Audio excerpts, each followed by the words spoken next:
Welcome to Watch Me Go Broke. Today's review is of the Bulova Lunar Pilot, and I couldn't think of a better place to start this off than at the Johnson Space Center in Houston, Texas.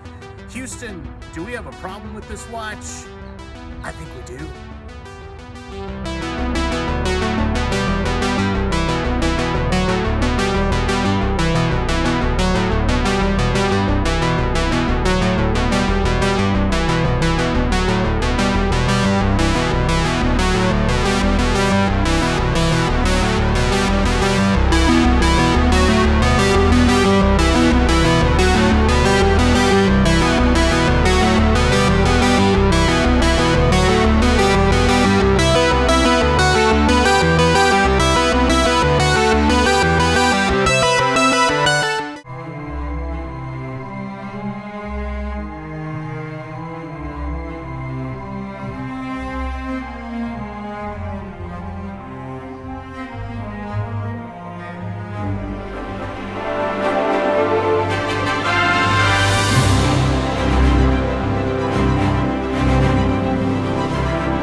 Everybody, on my wrist today is going to be the Steel Dive 1970. Let's just take one moment to admire this loom. Oh yeah. And here is today's watch. This is the Bulova Lunar Pilot, or as the French call, the Lunar Pilot. If they don't call it that, but they should, because it sounds cool. So if you got a 45 millimeter case, a thickness of 13.5 millimeters, a lug to lug of 52 millimeters. There is 50 meters of water resistance with this watch.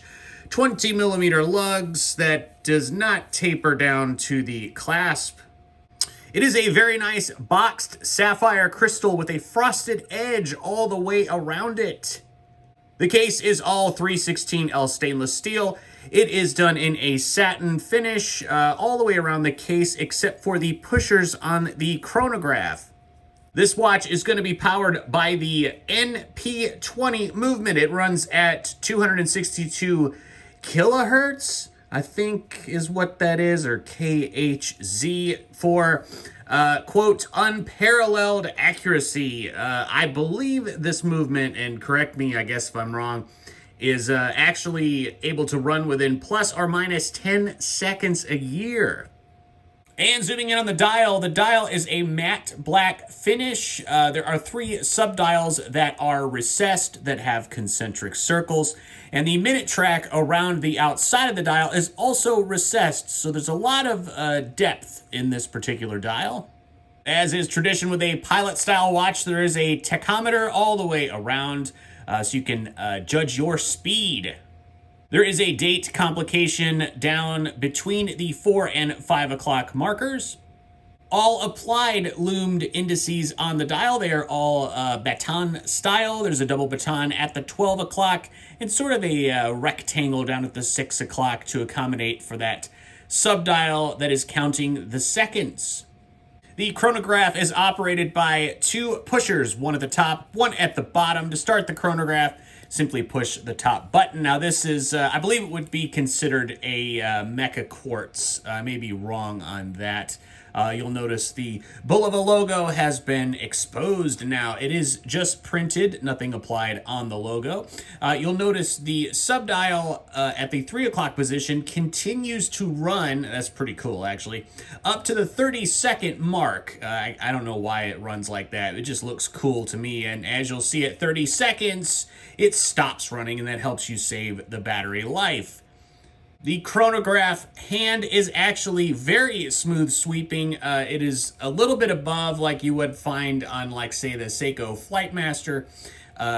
Runs a little bit smoother than that, and you'll notice that there is a 60-minute chronograph at the 9 o'clock position, and it doesn't snap. It's sort of just like normal minute hand would do. It slowly counts those minutes. And to stop the chronograph, you push this top button here, and to reset, you hit this bottom button. Now you'll notice on that 3 o'clock subdial, it actually moved. So you can count, or you can actually get an accurate reading up to a 1/10 of a second on this chronograph, which is really, really neat. So a 1/10 of a second, you know, but I don't know if I'd ever use that. I mean, I'm not a math scientist. I know it's not math scientist, but it's a little bit better than, you know, the Italian pronunciation of a mathematician. And resetting the chronograph, you just hit this bottom button, and it will, I guess it's a flyback, not a snapback. And looking at the case back, it is a beautiful case back. Lots of writing around the edge. High performance quartz, sapphire glass, B6 stainless steel. It's water resistant, 50 meters. And then you have the legend of this watch. That the reissue, this is the reissue of a watch that was used on Apollo 15th, July 26, 1971 to August 7th, 1971 on EVA 3 on August 2nd, 1971, and there are the coordinates of where the particular watch was used. Now, this is a reissue of the watch that astronaut Dave Scott wore after his Omega Speedmaster crystal popped off, and this was his backup watch, or, you know, this is a reissue of his backup watch, and he used that on a lunar excursion. And the bracelet on this watch today is all brushed 3-link. I don't believe it is an actual 3 links. I think that's just 1 link that's made to look like 3 links. It is all split pin, so you're just going to push those out, pop them back in. Very easy to size. The clasp is a butterfly clasp, so it opens in this manner. There is a Bulova logo just on the left side, or depending on where you're holding it, the left side of the clasp. Now, the reason, a little known legend, it's called a butterfly clasp is because back a long time ago, the ancient Aztecs used to tuck a butterfly under the cuff of their wrist as a snack when they would go on a hike. So that's where this came about. Of course, that's not true, but I'm kind of bored right now. And let's check out the lume. Well, the lume is pretty good. I'm not sure exactly what type of lume they use. It's a little bluish. It may be BGW9, but it may be some sort of superluminova. I'm not sure. You kind of saw it a little bit in the opening of the video, but it's actually a pretty good lume, and I'm happy with it. So this is the version that does come on this stainless steel bracelet. You'll notice that the bracelet does not match the finishing on that satin case other than the tops of these 2 pushers, so I guess you can get away with it there. I would recommend picking up this version on this bracelet, because if you pick up the other available versions of this watch, they come on a leather strap and a flight strap. Now, the lug holes are drilled differently on this one than they are on the strap version, so you will not be able to fit this bracelet to the version that comes with the 2 straps. So, yeah, definitely get this version, and then you can add those straps later that still fit. Not entirely sure why they did that, probably to avoid a huge gap between the strap and the case. And I forgot to mention that the crown is signed with the Bulova logo.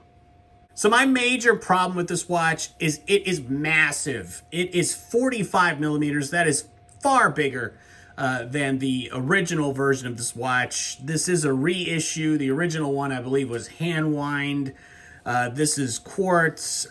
You know, to me, this is kind of like, I don't know, and forgive me, it's kind of a money grab by Bulova. I'm not sure what they were thinking with the size.